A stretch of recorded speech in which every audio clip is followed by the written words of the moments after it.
Halo semua, Assalamualaikum warahmatullahi wabarakatuh. Shalom, Om Swastiastu, Namo Buddhaya. Salam kebajikan untuk kita semua, Rayu, Rayu, Rayu. Semoga kita selalu diberikan kesehatan dan kebahagiaan dari Tuhan Yang Maha Kuasa. Oke, sebenarnya perkenalkan, nama saya Muhammad Syakil Haki, Bisri Bagul Syauki, dari Universitas Negeri Semarang atau UNES, dari Prodi Teknik Informatika Angkatan 2020. Nah, pada kesempatan kali ini, saya akan menjelaskan nih perihal 7 kebiasaan yang bisa membuat kita lebih produktif. Nah, ini atau 7 Habits of Highly Effective People, and ada tambahan lagi satu habit yang bisa kita lakukan agar kita menjadi manusia yang lebih nilai lebih begitu dalam masyarakat ataupun untuk kita pribadi. Oke, kita langsung aja masuk. Apa sih 7 Habit ini? Nah, 7 Habit ini telah dijelaskan oleh Stephen Covey pada tahun 1987 pada bukunya yang berjudul 7 Habits of Highly Effective People. Nah, jadi tujuan dari 7 kebiasaan ini adalah membuat kita lebih efektif dan produktif. Nah, sehingga kalau kita telah melakukan kegiatan-kegiatan kita sehari-hari dengan lebih produktif, diharapkan nantinya kita akan mendapatkan suatu kesuksesan sesuai yang kita inginkan. Nah, langsung saja kita pada kebiasaan yang pertama. Nah, ini adalah jadilah proaktif. Nah, mungkin teman-teman ini sudah sering mendengar tentang proaktif. Nah, proaktif ini sendiri berarti kita nih lebih mengambil inisiatif gitu. Jadi kita istilahnya sering menjemput bola begitu kan. Jadi teman-teman, proaktif ini mempunyai antonim atau kebalikan, ini adalah sifat reaktif. Nah, seperti basic kata sendiri reaktif berarti dia ini lebih cenderung menunggu bola. Oke. Jadi dia lebih sering untuk menunggu hal-hal lain yang di lingkungannya dan tidak melakukan hal-hal lain sehingga dia menciptakan suatu model baru. Nah, ini yang dilakukan oleh orang-orang yang proaktif adalah selalu berinisiatif, selalu melakukan hal-hal baru, dan pada akhirnya dia mampu untuk bertanggung jawab atas perilaku yang dilakukan sekarang, di masa lalu ataupun di masa depan. Nah, lalu pertanyaannya adalah mau jadi proaktif atau reaktif. Nah, ini kembali lagi pada pilihan teman-teman ya. Tapi kalau kita menjadi proaktif, yang bisa membuat kita lebih berkembang, maka akan banyak sekali hal-hal atau manfaat positif yang bisa kita ambil. Seperti kita bisa meningkatkan imajinasi, kita bisa meningkatkan kesadaran diri, meningkatkan hal-hal lain yang berbau inovasi gitu teman-teman. Karena ini kita seperti membuat suatu sistem. Nah, keren kan? Jadi kita tuh tidak terbentuklah suatu sistem, tapi kita membentuk suatu sistem. Oke, jadi saran saya pilihlah proaktif biar menjadi orang yang lebih produktif. Oke, langsung next kita ke kebiasaan yang kedua. Itu mulailah dengan tujuan akhir.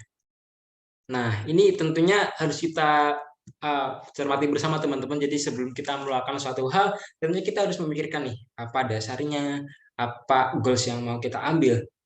Kenapa? Karena dengan berpikir demikian, maka kita sudah bisa untuk menilai nih, sekiranya langkah-langkah apa yang akan kita lakukan untuk mencapai goal tersebut. Jangan sampai langkah kita nih justru muter-muter gitu. Kalau langkah kita muter-muter berarti kita nggak efektif begitu.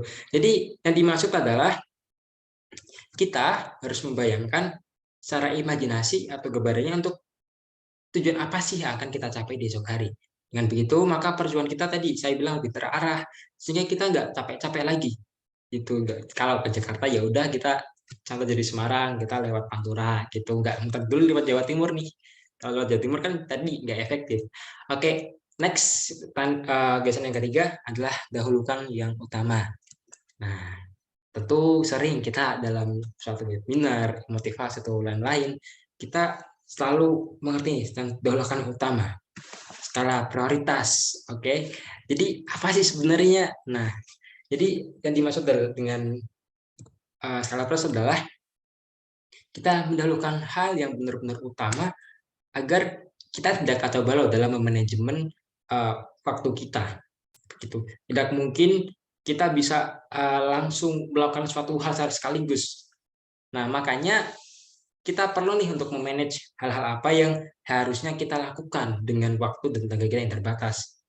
Begitu. Lalu apa tujuannya? Ya tadi biar kita lebih gampang untuk memanajemen. Lalu bagaimana cara memanajemen? Nah, ini ada suatu mungkin prinsip atau teori ya. Ini kita menggunakan tingkatan skala prioritas, di mana penting, tidak penting, ini yang harus diutamakan. Yang penting dan yang mendesak. Oke. Lalu yang kedua adalah yang penting tapi tidak mendesak. Yang ketiga adalah yang tidak mendesak, yang mendesak tapi tidak penting. Nah, itu mungkin bisa diakhirkan gitu. Dan yang paling akhir adalah hal-hal yang sepele yang sifatnya tidak penting dan juga tidak urgent. Nah, jadi agar kita bisa memanage hal tersebut, maka dibentuklah seperti ini. Ini sangat membantu. Oke, langsung kita ke kebiasaan keempat, atau win-win solution, berpikir dengan menang-menang. Nah, dalam mungkin kita bekerja sama, tentunya yang diharapkan oleh berbagai pihak adalah mendapatkan keuntungan. Nah, keuntungannya bagaimana? Tentunya kita tidak ingin jika pihak yang kita bekerja sama ini mendapatkan sebuah kerugian, karena nantinya akan beruntut panjang di belakang, entah itu nama kita yang jelek, atau bermasalah, dan lain-lain.